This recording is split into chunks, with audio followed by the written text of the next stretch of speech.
कमला घर की बड़ी बहू है, हिंदी मीडियम की पढ़ी, बेहद सौम्य, सरल, सीधी सादी और सभी को जोड़ कर चलने वाली, सास ससुर की सेवा करने वाली थी। कमला जब से ब्याह करके गुप्ता परिवार में आई थी, तभी से गुप्ता परिवार को ही अपना सब कुछ मानकर रात दिन सभी की सेवा में और बड़ी बहू के फर्ज निभाने में जुट गई थी।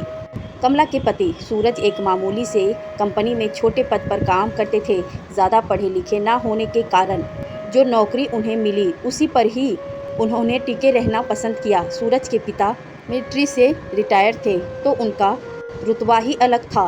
कड़क स्वभाव और नियम पूर्वक जीने वाले व्यक्ति थे। सूरज के पिता की पेंशन से घर खर्च चलता था, इसीलिए कमला की सास का हुक्म भी घर पर चलता था और कमला को हमेशा रुतबा दिखाती थी। घर में सूरज की माँ जो कह दे सबको वही मानना पड़ता था और हर दिन अपने पति के पैसे का धोस कमला को दिखाती रहती थी।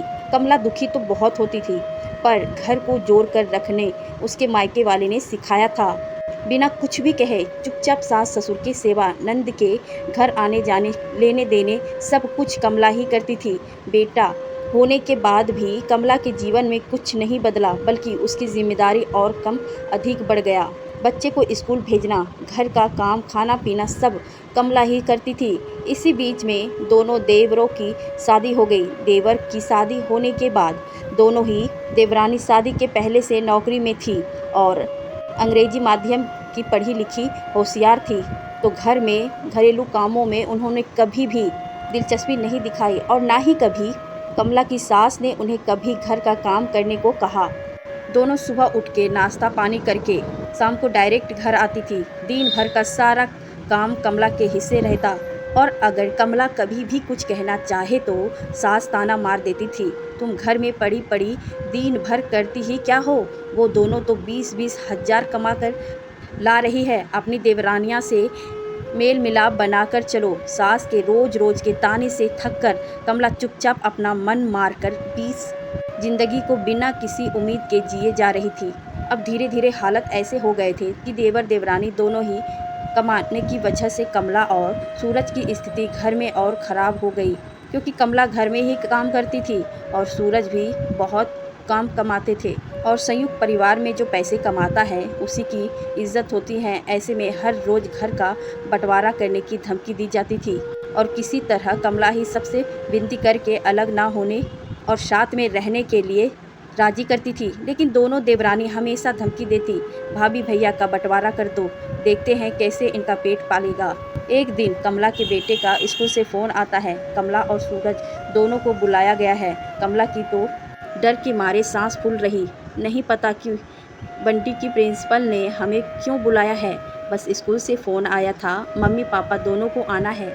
कमला की सास ने पीछे से आवाज़ दी, अच्छा जल्दी होकर आओ, तुम्हारी ननद सेवा का फ़ोन आया था कि बड़ी भाभी को जल्दी भेज देना, घर में पूजा है, कथा का प्रसाद बना देगी, घर का भी सब काम पड़ा है। सास की भुनभुनाहट से कमला आंखों में आंसू लिए कार में बैठते ही रोने लगी। देखो आपने, दोनों देवरानियां सुबह सुबह ऑफिस निकल लेती है, रात को घर पहुंचती हैं, कोई हिसाब नहीं मांगता। मैं आधा घंटा भी बाहर रहूं तो बवाल मचा देती हैं। माँ जी आए दिन दीदी के यहाँ पूजा पाठ, जन्मदिन, बस बड़ी बहू चाहिए काम कराने को, मैं ही नौकरानी हूँ क्या। ऊपर से हर बात पर सुनो कि मंझली बहू 20 हज़ार कमाती है, छोटी 25, बड़ी बहू है फालतू, हर जगह जाने के लिए। अंग्रेजी माध्यम से पढ़ाई की होती तो मैं भी शायद ये दिन ना देखना पड़ता, 10 हज़ार 15 हज़ार मैं भी कमा लेती। सूरज कमला को चुप करवाकर स्कूल ले गया। किसी तरह कमला और सूरज ने डरते हुए प्रिंसिपल के ऑफिस में प्रवेश किया। बैठिए, मैंने ही फ़ोन करवाया था, कुछ पूछना था आपसे। हिंदी दिवस पर बंटी ने एक संस्कृत में कविता सुनाई थी, उसने बताया कि वो अपने लिखी थी। इतने बड़े स्कूल की प्रिंसिपल होकर भी वो बहुत ही मधुरता से बात कर रही थी। सूरज और कमला देखते रह गए। जी कुछ गलत? सूरज ने पूछा। नहीं, बहुत ही सुंदर लिखा था मैडम ने, आजकल ऐसी शुद्ध त्रुटिहीन हिंदी भाषा कम ही देखने को मिलती है। आपकी शैक्षणिक योग्यता मैडम? MA हिंदी साहित्य और BA। शादी से पहले हिंदी पढ़ाती थी, इसीलिए भाषा शुद्ध है। बहुत सालों बाद तारीफ सुनकर कमला प्रसन्न हो उठी। प्रिंसिपल बड़ी तमन्यता से सुन रही थी। अच्छा, तो अब क्यों नहीं पढ़ाती है? घर में मनाही है या आपको पसंद नहीं? कमला, जहाँ भी आवेदन किया अंग्रेजी ना बोल पाने के कारण बात नहीं बनी। शादी के बाद घर गृहस्थी में ऐसे उलझी कि कुछ होश ही नहीं रहा। देखिए, मैं मुद्दे पर आती हूँ। आपकी कविता पढ़कर, आपसे बात करके हिंदी भाषा पर पकड़ मैं देख चुकी हूँ। डिग्री भी है, अनुभव भी। हमें अपने स्टाफ में आप जैसे अध्यापिका की आवश्यकता है। यदि आप इच्छुक हो तो हम चाहते हैं आप कल से ही ज्वाइन कीजिए। क्यों मिस्टर सूरज, आपको कोई दिक्कत तो नहीं है? प्रिंसिपल हंसते हुए पूछा। सूरज ने हामी भर दी थी। अब कमला की खुशी का ठिकाना नहीं रहा। दोनों घर पहुँच तो सब उन पे बरसने के लिए तैयार बैठे थे। छोटी ननद घूरते हुए बोली, भाभी कहाँ थी? आपका फ़ोन भी बंद था। माँ ने ही रोटी सेक कर पापा को खिलाई।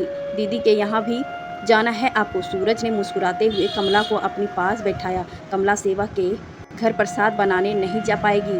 सर्टिफिकेट वगैरह जमा कराने जाना है। मम्मी, इसको बंटी के स्कूल में इसकी नौकरी लग गई है। सभी चौंक गए थे और सास परेशान। अब तो सारी रिश्तेदारियां संकट में पड़ जाएंगी। अब तुम नौकरी, अब छोटी मोटी 3-4 हज़ार की नौकरी के लिए कहाँ भटके जाओगी? सास ने कहा, 12वीं क्लास के बच्चे को हिंदी पढ़ानी है। मम्मी, 50,000 वेतन मिलेगा। आपकी बड़ी बहू को आशीर्वाद दीजिए। अब तो सास, देवरानी, देवर सबके चेहरे देखने लायक थे, जैसे अब कभी बंटवारा उनको करना ही नहीं है। कमला सबकी भाभी हो गई। सब जल्दी से कमला के हाव भगत में लग गए।